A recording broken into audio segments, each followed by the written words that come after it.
This is the perfect recipe. It is a hearty, flavorful soup that is just perfect for one of these cold winter days. Here to share her delicious Persian barley soup, we welcome back the creator of the proportional plate, Candice Walker. Hard at work over there, making it all happen for us. Yeah, excited to be here. It ended up being perfect for a day like today. I mean, come on, we're kind of getting ready for a wintry weekend, so this is the perfect recipe to kind of cozy up right now. It sure is, and if you make too much, it freezes really, really well. And I actually have a batch that I pulled from the freezer right here that you'll get to taste. Do the flavors just keep getting better as leftovers? It does, I and bet. if you cook this from dry beans, which we're not doing today because we're doing a little bit of a shortcut version, but if you do it from dry beans, then freezing it actually even speeds up that process. Perfect. Because if the beans aren't fully cooked, it just sits in the freezer and then you heat it up again and they probably will be. Beautiful. Okay, so starting with dry beans versus the hack that we're going to do today. Yes, we're using canned beans. Okay. We're still using dry barley. We still use dry lentils that I just parboiled for 30 minutes. Oh, okay.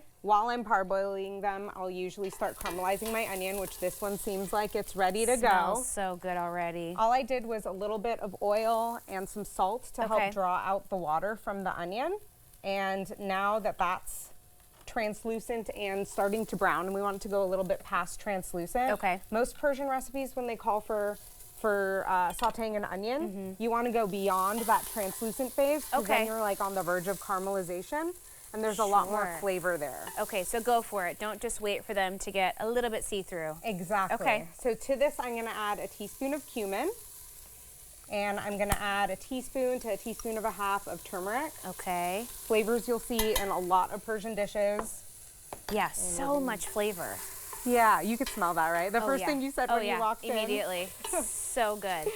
And another thing you'll see in a lot of Persian dishes are cooking with herbs. So we'll put fresh herbs in recipes where you cook them all the way through instead of using them as a garnish at the end. Nice. Which is another way to add a different kind of flavor to the dish.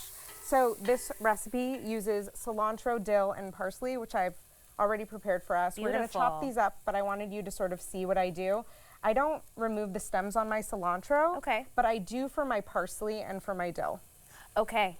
So they're edible and taste great with cilantro, but you don't want that woodiness that comes with the stems and parsley. So do you want to get involved? Oh my gosh! All right, I'm ready. I'm ready. Why don't it won't look very pretty, but I can make an attempt. You do a great job every time I'm here. Okay, just a rough chop. Okay, nothing fancy. Don't get crazy. While I just keep stirring this, you're going to give that a rough chop. And as soon as my leeks start to wilt, I'm going to start adding in my beans and my grains. Okay. So this is the lentils that I told you I parboiled for a half hour. Love lentils.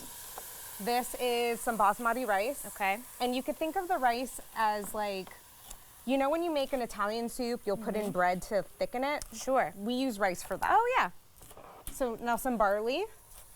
Wouldn't be barley soup without barley. I'm just going nuts over here. Yeah, this is a lot of herbs. It is. It's an entire bunch of cilantro, entire bunch of dill, entire bunch of parsley. It's going to be so delicious. I'm going to put in the white beans. When I'm using dried beans, I do soak them overnight. Okay. And then you have to boil them for an hour, so it takes a lot more time. Okay.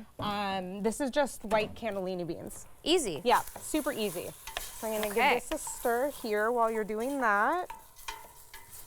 And I'm going to add 2 cups of water. Okay. Sometimes it needs more, so I save some for while it's cooking down if it absorbs too much. Okay. But one thing about this soup is it's supposed to be thick. It's not like a soupy soup. You can almost call it like a stewy soup. Oh, I love that. So we're going to give this a stir. Beautiful. We're going to bring it to a boil. Okay. And then we'll add in our herbs and our spinach. Okay. So I'm going to have you give the spinach a rough chop now. I'm going to just pop these in while it's coming to a boil. Get these out of your way. Yep. This is a ton of spinach, You're doing great. Okay, okay. Yeah, it's a pound of spinach, Ooh, so that's an entire bunch. No one saw that. It's fine. It's fine. The only thing I did for the spinach was I chopped off the brown ends. Okay. But you can leave the stems.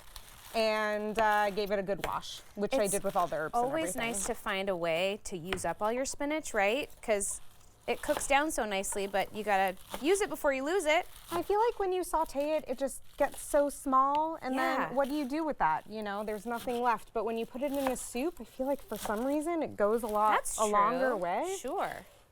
I'm just gonna season this a little with some salt and pepper, which I do throughout the whole process. Yeah, keep going while you're at it, right? Yeah, exactly. Okay.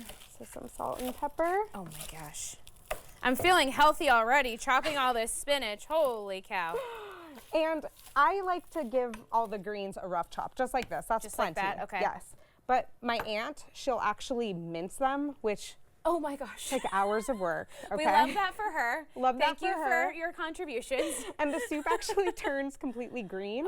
And it's like, it's a different vibe, and it's Yeah. also delicious. I bet that's super yummy too. It is so yummy. I prefer it thicker because I really like to Yeah. feel the texture of Totally. the herbs. So it's really a matter of preference. Okay. She also adds noodles to hers. So she'll add like Oh, wheat noodles, which are cool. like reshta noodles, which is like Okay. a Persian noodle, which is also delicious. But I love that.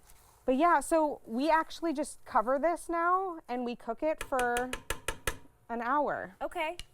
So We've done it. we've done it. Okay. That's it. Easy. You know, there's more steps if you don't want to go this shortcut version, Sure. right? You'd cook things like so because you have the beans going, Yeah. and then you're bringing it together. But I find that I usually actually make it like this. Okay, We're busy, right? We're busy. Who's got the time? We gotta feed our whole families here. So I do. Oh, and it freezes really, really well. Oh yes. And we can prove that because this is a batch that I pulled from the freezer. Perfect. And I pulled it so you could give it a I try. love that. That color is so beautiful. Yeah, you got that color from the turmeric So and from all the many- herbs and the serving yes. spoon because, we're classy like Well, that. listen. I need a bite of every single thing in here. Okay, this is nice I'm and excited for you toasty. to try it. Oh, I gotta get that little spinach in there too. Might be really hot, be careful. Is that what you expected? Yes. Yeah? Oh my gosh. Because the cooked herbs usually throw people off, right? 'Cause Right. it's a different flavor that It's we aren't not used to. super green like everything green is forward. Yes. You get it, but it's herby and nice, and it's just so warm and cozy with all the other flavors in there. Yeah. And a little spice at the end, Oh, I but love not that. overpowering. Very cool. That's so nice.